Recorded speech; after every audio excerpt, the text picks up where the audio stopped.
ঘরোয়া রান্নার রেসিপিতে সকলকে জানাই স্বাগত। সকল বন্ধুরা নিশ্চয়ই আমার ভালো আছেন, সুস্থ আছেন। আজ আমি ইলিশ মাছের মাথা দিয়ে চচ্চড়ির রেসিপি নিয়ে চলে এসেছি। কিভাবে রান্নাটা করি দেখতে থাকুন আর আমার সাথে থাকুন। তার জন্য এখানে নিয়ে নিয়েছি আলু কেটে নিয়েছি এইভাবে, কুমড়ো কেটে নিয়েছি, বেগুন কেটে নিয়েছি, অল্প ঝিঙে কেটে নিয়েছি, আর নিয়েছি এখানে দু রকম ডাঁটা, কুমড়ো ডাঁটা আছে আর পুঁই ডাঁটা রয়েছে। আর আমি দু রকম পাতা শাকের কেটে ধুয়ে পরিষ্কার করে নিয়েছি। ইলিশ মাছের মাথা নিয়ে নিয়েছি, দিয়ে দিলাম লবণ, দিয়ে দিচ্ছি আর অল্প পরিমাণ হলুদ গুঁড়ো দিয়ে দিচ্ছি। দিয়ে এটা এখন হাতে করে ভালো করে মাখিয়ে নেব। হাতে করে ভালো করে মাখিয়ে নিয়েছি। এবার আমি কড়ায় তেল দিয়ে দিচ্ছি। তেলের মধ্যে দিয়ে দিচ্ছি অল্প পরিমাণ লবণ। তেলটা এখন বেশ ভালো করে গরম হয়ে গেছে। এবার আমি ইলিশ মাছের মাথাগুলো ভেজে নেব প্রথমে।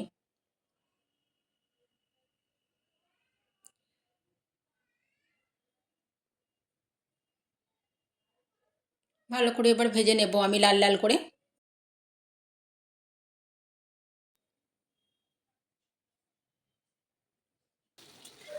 বেশ লাল লাল করে ভেজে নিয়েছি। এবার আমি তুলে নেব এগুলো।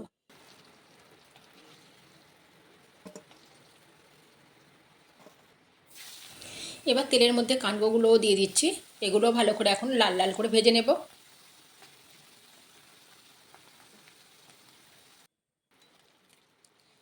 লাল লাল করে ভেজে নিয়েছি। এবার আমি তুলে নিচ্ছি। এবার এই তেলের মধ্যেই আমি বেগুনগুলো ভেজে নেব। বেশ লাল লাল করে ভালো করে এখন বেগুনগুলো ভেজে নেব আমি। বেগুন খুবই নরম, শেষের দিকে দেব, তাই এরকম লাল লাল করে ভেজে নিলাম। নিয়ে এটা এখন তুলে নিচ্ছি।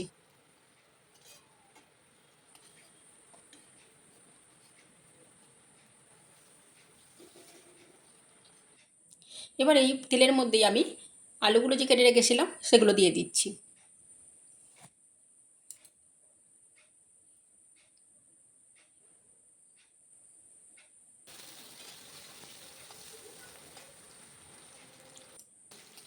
মিডিয়াম ফ্লেমে দিয়ে সব কিছুই আমি অল্প অল্প করে ভালো করে ভেজে নেব। এখন লো ফ্লেমে ভাজবো না আমি। আলুগুলো একটু সরিয়ে নিয়ে দিয়ে দিচ্ছি দু টুকরো তেজপাতা, টুকরো করে দিয়ে দিলাম। আর দিয়ে দিচ্ছি হাফ চামচ কালো জিরে।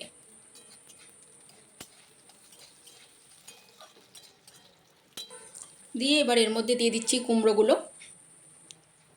আমি এখন লো ফ্লেম দেবো না, মিডিয়াম ফ্লেমে দিয়ে সব কিছুই 2-1 মিনিট করে আমি ভেজে নেব। আর কোনো জিনিস তুলে রাখবো না, সব কিছুই এবার কড়ার মধ্যে আমি দিতে থাকবো। কুমড়োটাও বেশ একটু ভেজে নিয়েছি। এবার আমি ডাঁটাগুলো দিয়ে দিচ্ছি। আপনারা শুধুমাত্র পুঁই শাকের নিয়েও করতে পারেন। আমি একটু অল্প করে কুমড়ো শাকও দিয়েছি। পুঁই শাক কুমড়ো শাক দুটোই আমি একটু করে তুলে এনেছিলাম।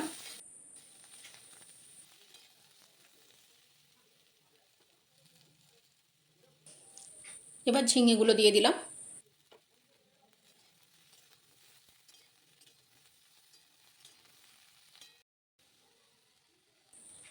এবার যে পাতাগুলো ধুয়ে পরিষ্কার করে রেখেছিলাম কেটে, সেগুলোও দিয়ে দিলাম।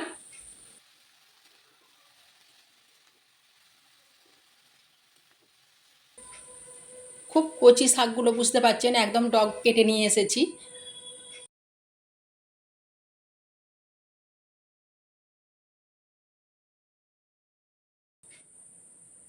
আপনারা শুধুমাত্র পুঁই শাক দিয়েও করতে পারেন, কুমড়ো শাক দিয়েও করতে পারেন। আমি এখানে দু রকম শাক ব্যবহার করেছি বলে যে দু রকমই করতে হবে এরকম কোনো ব্যাপার নয়। আমার কাছে ছিল তাই দু রকম দিয়েছি। দিয়ে দিলাম পরিমাণ মতো লবণ।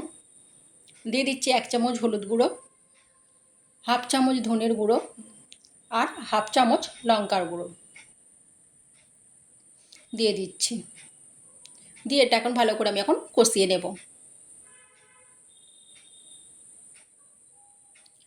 আমি এই মশলাগুলো ভালো করে মিশিয়ে নিচ্ছি এখন শাকের সাথে।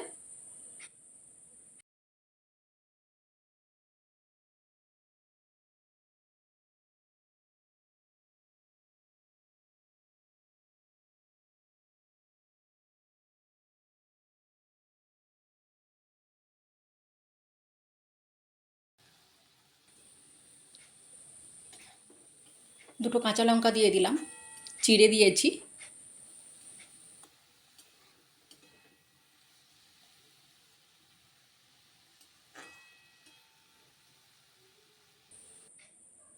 এবার এটা আমি এখন চাপা দিয়ে দেব। জোর দিয়ে আমি ভেজেছিলাম, তাই এখন এর মধ্যে কুমড়ো, শাক, ডাঁটা সবের মধ্যেই জল রয়েছে, এখন জল বেরোবে। আমি জোর কমিয়ে এটা চাপা দিয়ে রেখেছিলাম, 7 থেকে 8 মিনিটের মতো চাপা দিয়ে রেখেছিলাম। মাঝে একবার দেখেছিলাম, তখন আমারও জল দিতে লাগেনি। তবে আপনারা যদি জল দিতে লাগে আপনাদের, তখন অল্প পরিমাণ দেবেন একদম। চচ্চড়ি শুকনো শুকনোই ভালো লাগে। সব সবজি একদম গলে গেলেও খুব বেশি ভালো লাগে না, মানে একদম একটু বেশ ফ্রেশ থাকবে, ভালো লাগে।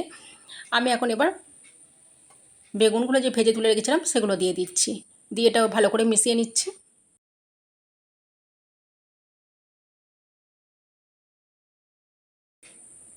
দেখুন সব সবজি কিন্তু একদম সিদ্ধ হয়ে গেছে। এবার আমি দিয়ে দেব মাছের মাথাগুলো।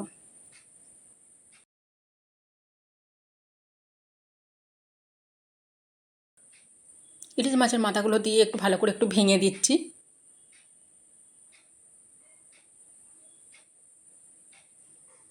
আপনারা আগে ভেঙে নিয়েও দিতে পারেন, তো আমি কড়ার মধ্যে দিয়েই ভেঙে নিচ্ছি।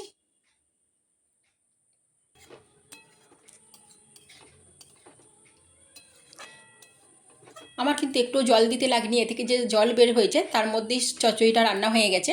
আপনাদের যদি জল দিতে লাগে তাহলে একদম অল্প পরিমাণ 1/2 কাপ জল দেবেন, তাহলে দেখবেন হয়ে যাবে।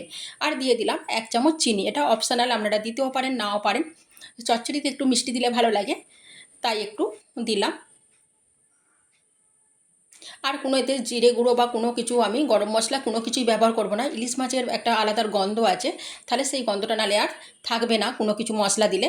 আমি তাই হালকা মশলা দিয়ে এই রান্নাটা করলাম, খুব টেস্টি হয়। যদি না এইভাবে বানিয়ে থাকেন অবশ্যই একবার বানাবেন। এবার এটা আমি একটা প্লেটের মধ্যে তুলে নেব। রান্নাটা আমার হয়ে গেছে। চচ্চড়িটা ঠিক এইরকম দেখতে হয়েছে, বুঝতেই পারছেন কতটা টেস্টি হবে। একবার যদি না এইভাবে বানিয়ে খেয়ে থাকেন অবশ্যই বানিয়ে খাবেন। আর সকলে ভালো থাকবেন, সুস্থ থাকবেন আর সাবধানে থাকবেন।